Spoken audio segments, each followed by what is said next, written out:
नमस्कार जय Jagannath welcome to SRD kitchen Odisha. आज आमको इच्छा है पिज्जा खाया तो आम आसी पहुँचू आम कॉलेज कैंटीन। हेलो गाइज आम बर्तमान आस कॉलेज कैंटीन को तो आम पिज्जा ऑर्डर कर सारी बिल पेमेंट भी सर आम वेट कर पिज्जा आसापी। लोकेशन हूँ Shaheed Laxman Nayak medical college and hospital Koraput.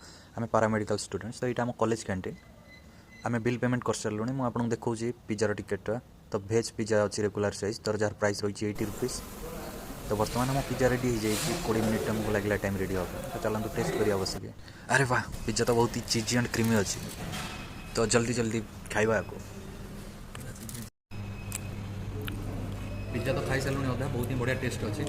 Domino's pizza test करके ये बेटर लगुच टेस्ट भी बढ़िया अच्छे। टमाटो कैप्सिकम स्वीट कॉर्न अच्छे मेयोनीज सॉस भी तंदूरी सॉस भी अच्छे तो बहुत ही बढ़िया टेस्ट लगुच। तो आम कॉलेज स्टूडेंट जी अच्छा वीडियो देखुं रिकमेंड रहा निश्चिंत आसी टेस्ट कर खाओ केमती